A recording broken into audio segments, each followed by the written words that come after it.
Number 3. Brandi Worley. Jason and Brandi Worley married in 2009 after dating for 2 years. The couple lived in Darlington, Indiana, a town with a population of only about 800. It wasn't long before Brandi was pregnant. Their son Tyler was born 10 weeks early on September 17, 2009.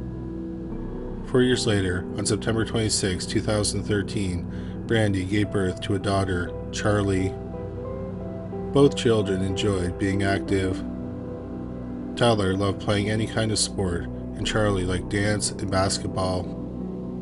At times, Jason and Brandi's marriage was turbulent, but they stayed together. However, things fell apart about 6 years after they got married.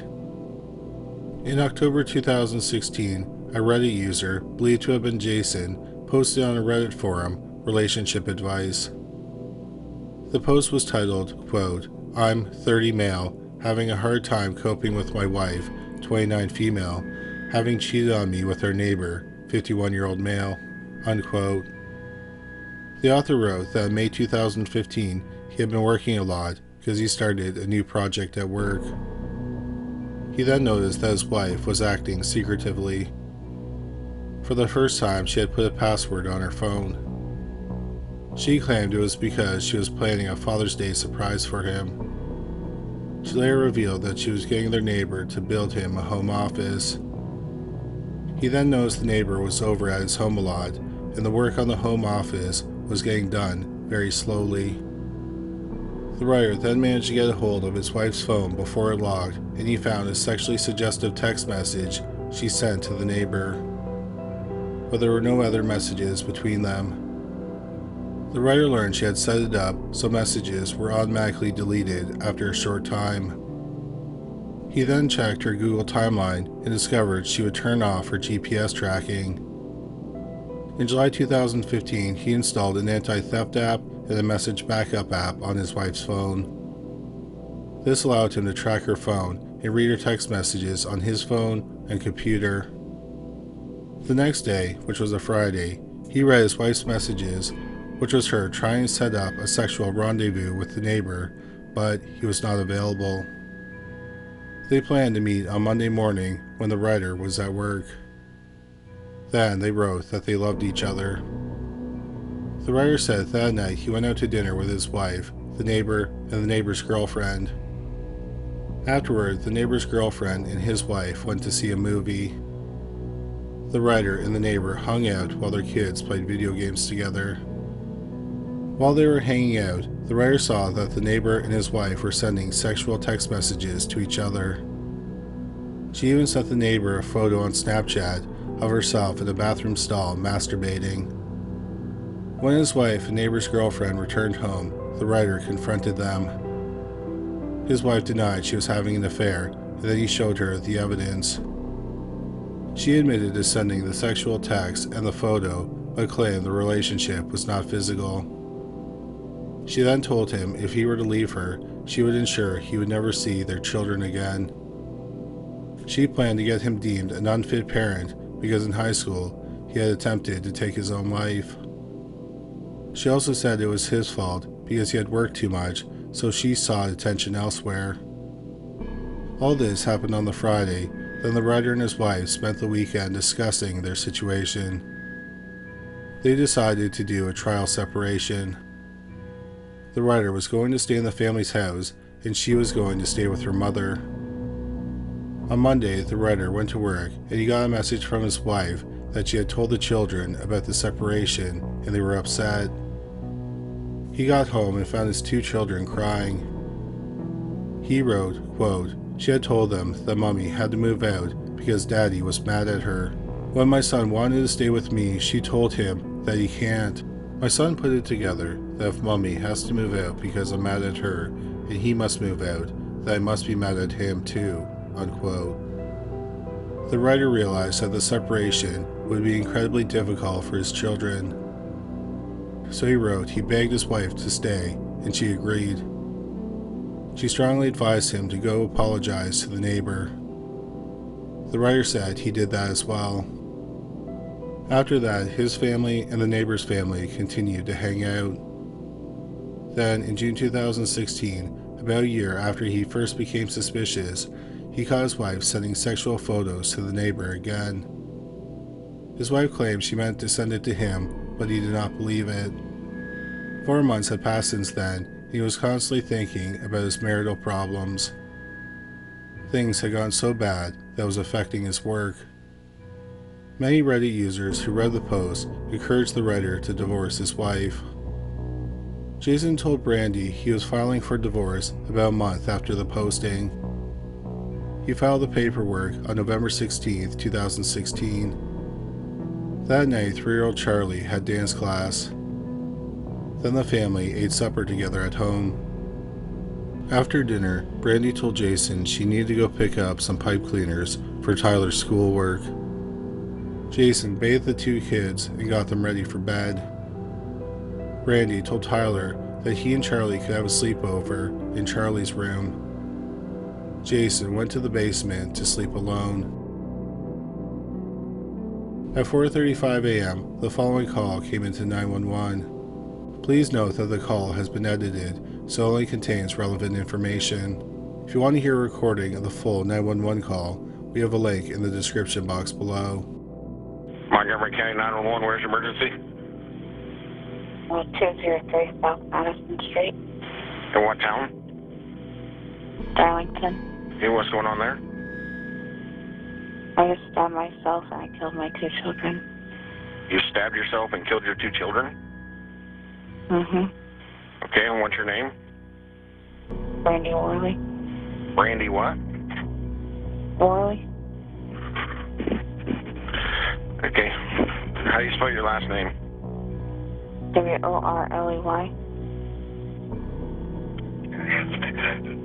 And where are the children at? In my daughter's room on the floor. In your daughter's room on the floor? Okay. And what caused you to do this today? My husband wanted a divorce and wanted to take my kids. I won't let him have my kids. The entire call lasted 15 minutes. Jason was awoken by screaming. He ran upstairs and found his mother-in-law weeping in the kitchen. He found his 29-year-old wife in the living room and asked her what happened. Brandi supposedly said, quote, "Now you can't take my children from me," unquote. A police officer led Jason out of the house and he learned that his 7-year-old son, Tyler, and his 3-year-old daughter, Charlie, were dead. Brandi was taken to the hospital with self-inflicted injuries. She survived her injuries and was charged with murder. Brandi said that earlier in the evening, when she went out to buy pipe cleaner, she purchased a K-bar-style combat knife. She got the children to sleep in the same room. Tyler had been stabbed 4 times in the neck. One wound was superficial. Charlie had been stabbed 3 times in the neck. Brandi said that she killed Timothy first.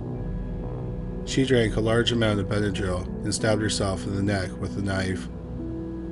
She then called her mother, who told her to call the police. In January 2018, Brandi Worley pleaded guilty to murder. She was sentenced to 120 years in prison. At the time of this recording, 37-year-old Brandi Worley is serving her sentence at the Indiana Women's Prison in Indianapolis.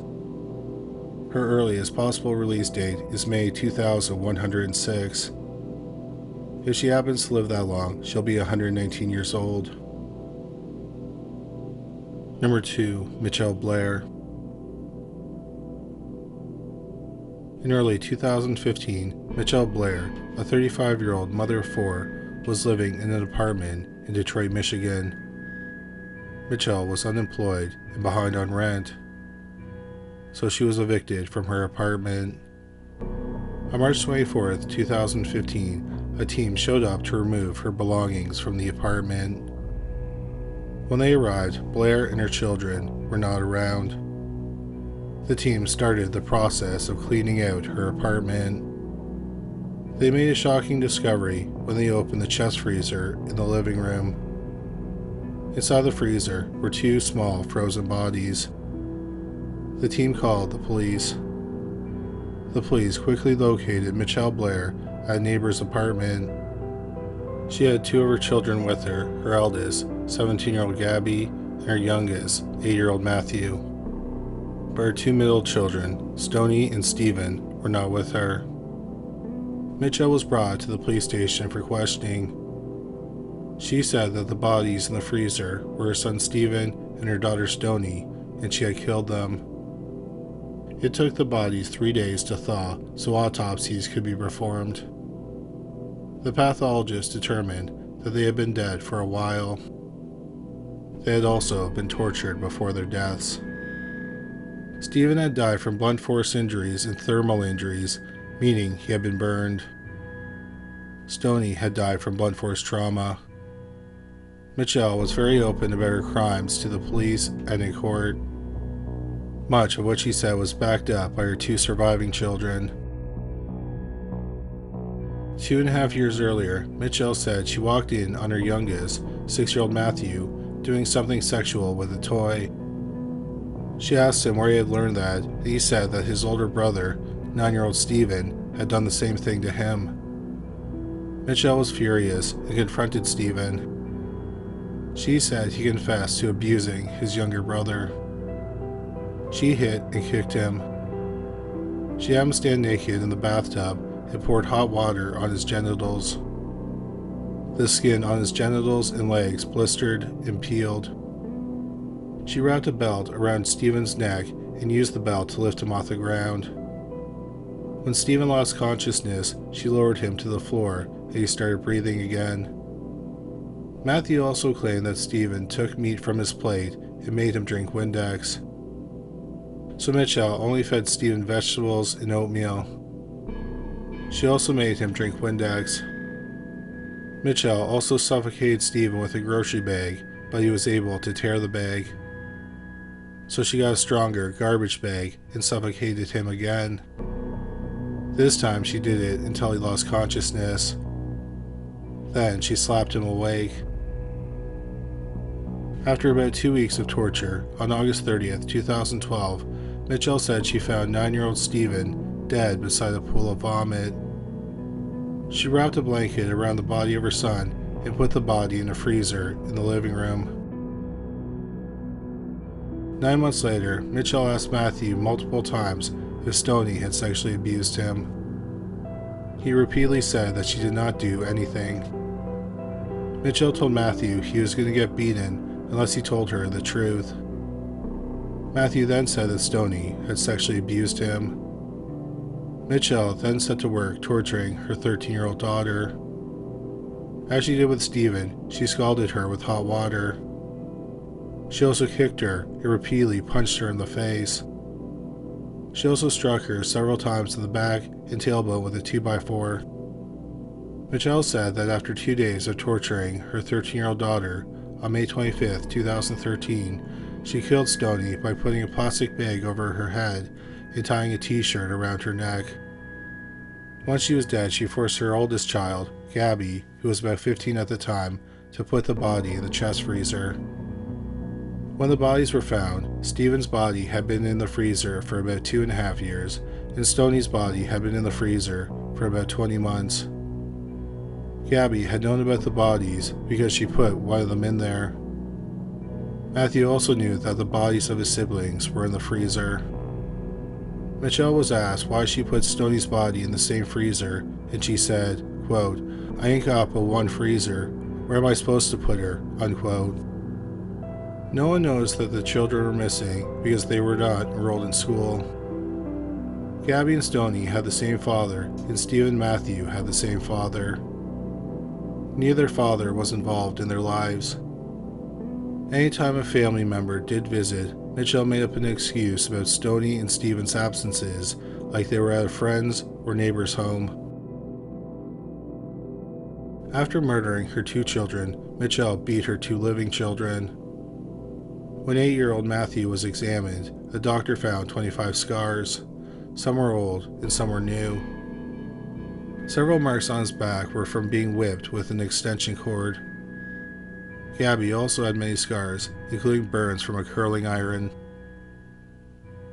In April 2015, weeks after the bodies were found, there was a hearing to end Mitchelle's paternal rights. The father of Gabby and Stoney attended the hearing. Mitchelle screamed at him for not caring about his kids and being an absent father. She had to be removed from the courtroom. In June 2015, 35-year-old Mitchelle Blair pleaded guilty to 1 count of first-degree murder for killing Stoney and 1 count of felony murder in Stephen's death. Mitchelle didn't have any remorse. She said, quote, "I killed those demons and I would do it again," unquote. She said she had never intended to kill Stephen, but acknowledged her actions caused his death. However, she did want to kill Stoney. Mitchelle did get emotional during the hearing. It was when she talked about what she believed Stephen and Stoney did to Matthew. She said they had ruined him. However, there is no evidence they sexually abused Matthew. In July 2015, Mitchelle was sentenced to life without parole. At the time of this recording, 45-year-old Mitchelle Blair is serving her sentence at the Women's Huron Valley Correctional Facility in Pittsfield Township, Michigan. Number 1. Constance Fisher. Mary Teresa McConnell was born in March 1929 in Norwich Walk, Maine. Sylvia and Rose Roses adopted her when she was a year old. They renamed her Constance Margaret Roses. Sylvia and Rose were somehow related to the mother of the child, but it's unclear how they were related. Constance never had contact with her biological mother or father. Sylvia and Rose were in their 60s when they adopted Constance. When Constance was 3, Rose died. Sylvia's daughter, Ursula Marcoux, and her husband, Warren, then became foster parents to Constance. Warren had 2 children from a previous relationship. His wife died shortly after giving birth to their 2nd child. Not long after Constance went to live with Warren and Ursula, Sylvia died. Warren and Ursula went on to have 7 more children, but less than half of Constance's foster siblings made it past childhood. 1 was stillborn. 3 died in infancy. The 3 infants died from hydrocephalus. According to the National Institute of Neurological Disorders and Stroke, hydrocephalus is, quote, a neurological disorder caused by an abnormal buildup of cerebrospinal fluid in the cavities deep within the brain. One day, Constance's 5-year-old foster sister, Natalie, complained she was tired. She started napping on her mother's lap and never woke up. The family was deeply Catholic. Constance was described as carefree and energetic. She was in trouble a lot and liked to push the boundaries. When she was 10, she was enrolled in a boarding school about 90 miles from her family's home. She lived there for 3 years. Then she was enrolled in a private Catholic high school close to her family's home. Constance was bright, but she didn't try in school, so her grades suffered. In the autumn of 1945, 16-year-old Constance met 25-year-old Carl Merrill Fisher. He had recently been honorably discharged from the Air Force. They had a short courtship, and then, around Christmas 1945, they got engaged. After Constance became engaged, the principal did not allow her to return to school. She could have gone to a local public school, but decided to drop out. The couple was married on June 26, 1946. Constance was soon pregnant. She gave birth to a son, Richard, on April 2, 1947. Over a year later, on August 25, 1948, she gave birth to another son, Daniel. Several years passed, and on March 8, 1954, she gave birth to a daughter, Deborah. After she got married, Constance suffered from depression and anxiety. Things got much worse after the birth of her daughter, and she sought help from a doctor. Then she got even more depressed after she stopped breastfeeding Deborah. She also felt run down and stressed about the family's financial situation. In February 1954, Constance tried to overdose on phenobarbital. Carl discovered her nearly unconscious, and he called the doctor, who gave her a drug that counteracted the phenobarbital. In March 1954, the family of 5 lived in a small apartment in Waterville, Maine. There was talk about sending Constance to a psychiatric hospital because of her mental health, but Constance refused to go. What she didn't tell anyone is that she heard a voice in her head and she thought it was God, but she wasn't sure.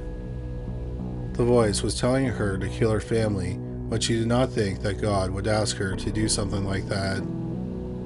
But she did steal a gun from her foster parents' home. Early on the morning of March 8, 1954, 33-year-old Carl left for work at the Maine Central Railroad, where he built boxcars. Carl had not worked that week because Constance had been so depressed, but she assured Carl she was fine. Around 4 p.m., Carl returned home. He noticed that the lights were off in the apartment.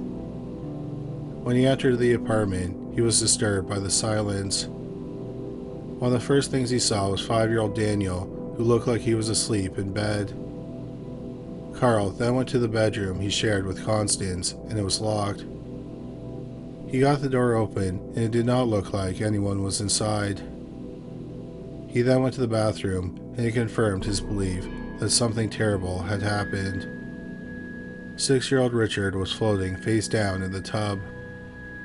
Carl called the doctor, who came over immediately. He found a third body in the crib, 11-month-old Deborah. Under the bed in the main bedroom, they found 24-year-old Constance Fisher. She was wrapped up in an electric blanket. She had attempted to take her own life by drinking a prescription shampoo, which was poisonous. She was rushed to the hospital, and she survived. The police were called in. On the table, there was a note written by Constance. She wrote the directions on what should be done with her body and the bodies of her children. She also wrote, quote, "It was so hard to do it, but God told me it was the only way I could save them. They are in heaven, safe forever from evil," unquote. Constance confessed to the murders. She said that 6-year-old Richard left that day for school. Shortly after 11 a.m., she told her 5-year-old son, Daniel, it was time to have a bath. He got into the bath and played in the water a bit. She then hugged him and held him under the water. She drowned 11-month-old Deborah in the same way. When Richard returned home from school, she got him into the bath. Richard fought back and told his mother to stop holding him under the water. She had to get into the tub to drown him. She then drank the shampoo and crawled under the bed with the electric blanket. 24-year-old Constance Fisher was charged with 3 counts of murder. Constance was placed in the Augusta State Hospital in Augusta, Maine. She was diagnosed with paranoid schizophrenia. It was determined that she would not be tried for the murder because she was mentally ill, so she remained in the state hospital. Constance said she had terrible nightmares where her children would come to her and ask her why she had killed them. Over the years, she received several diagnoses. It was changed from paranoid schizophrenia to postpartum psychosis, then to sociopathy, then finally to dissociative disorder. There was something that bothered the staff of the hospital. Constance never showed remorse for killing her 3 children.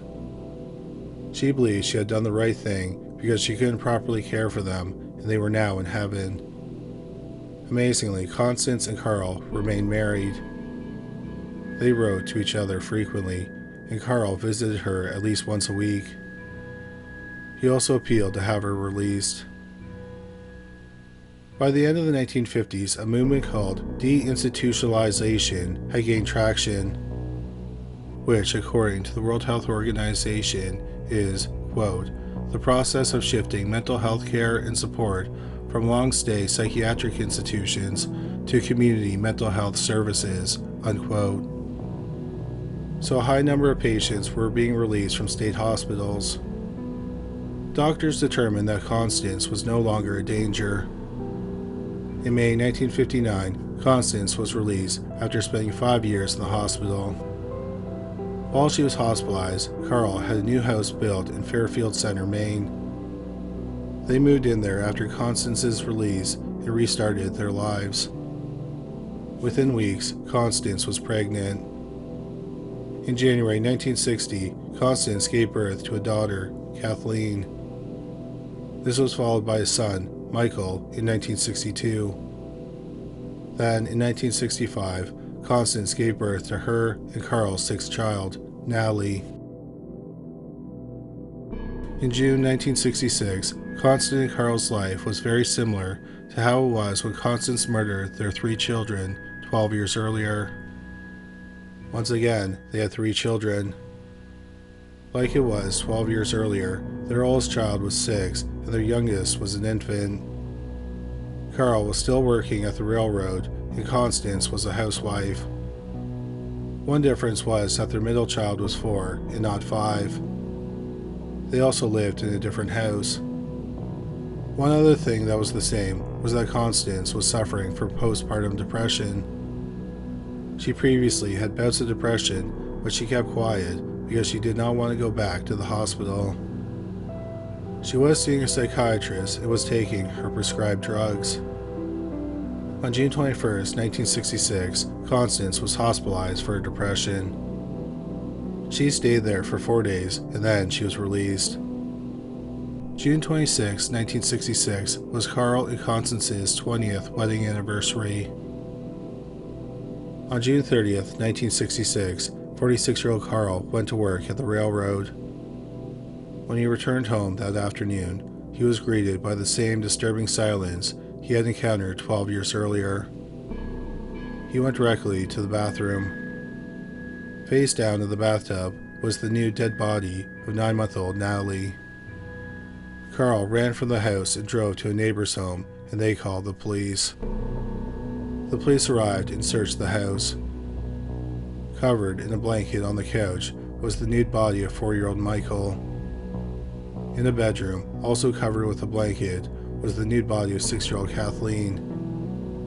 They had all been drowned in the bathtub.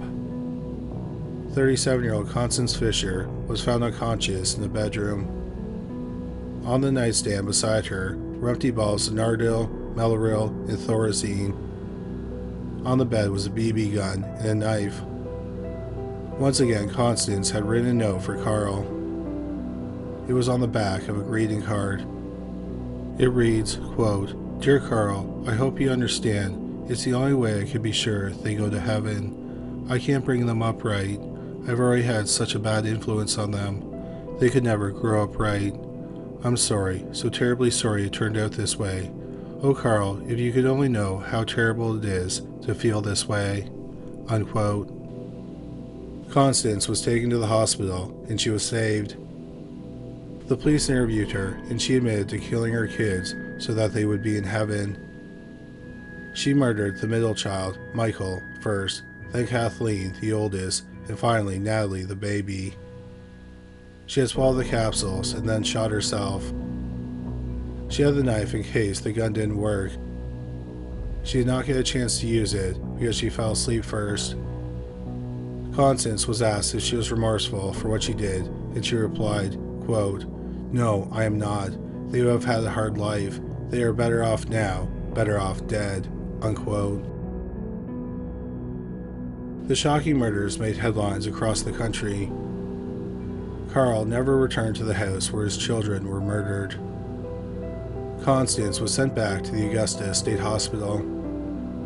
This time it was decided that Constance would face trial for the 3 murders. She went to trial in January 1967. The trial lasted a day and the jury deliberated for 50 minutes. She was found not guilty by reason of insanity. She would be confined to a state hospital indefinitely. Amazingly, even though she had killed all of his children on 2 different occasions, Carl did not divorce Constance. He visited her in the hospital, but less frequently than her first stint. On October 1st, 1973, Constance disappeared from the hospital. The hospital officials believed she had escaped. But 5 days later, fishermen found the dead body of 44-year-old Constance Fisher in the Kennebec River, about 10 miles from the hospital. The hospital was situated on the banks of the river. It's believed that Constance threw herself into the river after walking off the hospital grounds. After the murders of his children, Carl Fisher became a recluse and never remarried. He died on September 26, 1990, at age 69.